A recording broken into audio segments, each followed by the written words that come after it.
केंद्र सरकार ने नई राष्ट्रीय शिक्षा नीति को मंजूरी दे दी है। नई शिक्षा नीति में एजुकेशन से लेकर हायर एजुकेशन तक कई बड़े बदलाव किए गए हैं। अब 5वीं क्लास तक की शिक्षा मातृभाषा में होगी। हायर एजुकेशन के लिए सिंगल रेगुलेटर रहेगा।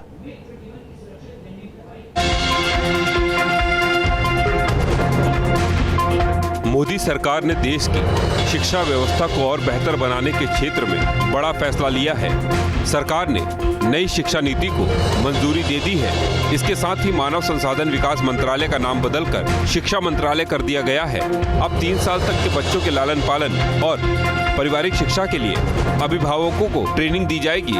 3 से 6 साल के छात्रों के लिए स्पोर्ट और प्रैक्टिकल लर्निंग पर जोर दिया जाएगा। प्राइमरी एजुकेशन मातृभाषा में दी जाएगी। कोडिंग सिखाने की प्रक्रिया मिडिल क्लास से शुरू हो जाएगी। रिपोर्ट कार्ड में शिक्षकों के जरिए दिए गए अंकों के साथ खुद छात्र और सहपाठियों का भी मूल्यांकन होगा। क्लास 6 से वोकेशनल कोर्स शुरू हो जाएंगे। इंटर्नशिप का भी प्रावधान रखा जाएगा।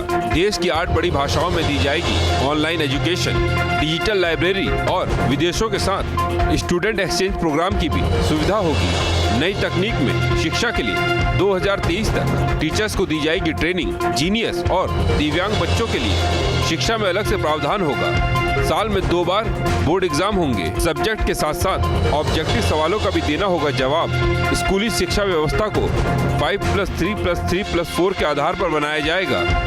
मुझे भरोसा है कि जो ये हमारी शिक्षा नीति है, ज्ञान, विज्ञान, अनुसंधान, नवाचार, प्रौद्योगिकी से युक्त, संस्कार क्षम, मूल्य परक, हर क्षेत्र में हर परिस्थिति का मुकाबला करने वाली, पूरी दुनिया के लिए भारत में ज्ञान की महाशक्ति के रूप में उभर करके आएगी।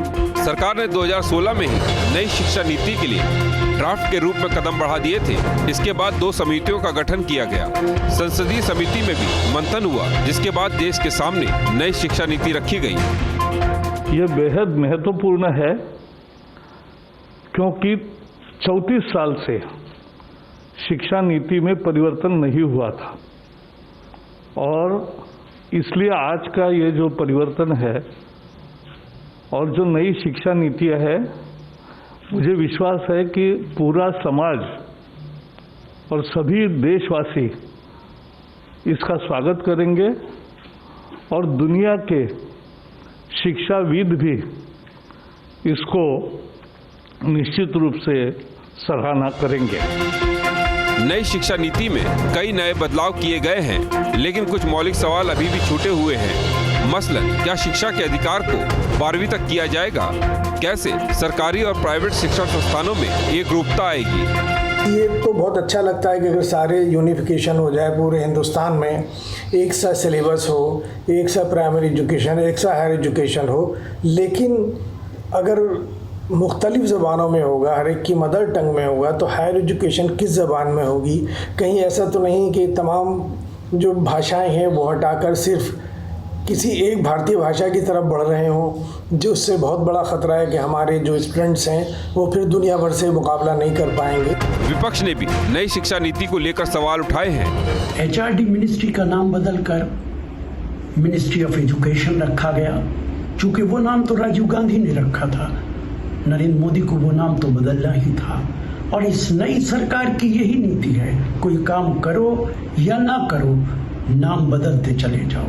प्लानिंग कमीशन का नाम बदल दिया, सड़कों के नाम बदल दिए, शहरों के नाम बदल दिए। यही इस सरकार की असल नीति है। बहरहाल, इन सवालों के इतर नई शिक्षा नीति लागू हो चुकी है, जिसमें छात्रों को अच्छी शिक्षा के साथ साथ उनके अंदर की प्रतिभा को भी निखारने की कोशिश होगी। नई शिक्षा नीति को कैबिनेट की मंजूरी मिल गई है, जिसमें 5वीं तक के बच्चों को मातृभाषा में ज्ञान दिया जाएगा। वहीं मिडिल क्लास से ही कोडिंग और आर्टिफिशियल इंटेलिजेंस सिखाई जाएगी। शिक्षा में एक रूपता के लिए एजुकेशन स्टैंडर्ड का केंद्रीकरण होगा। वहीं छात्रों को विषय की आज़ादी देने के लिए विकेंद्रीकरण।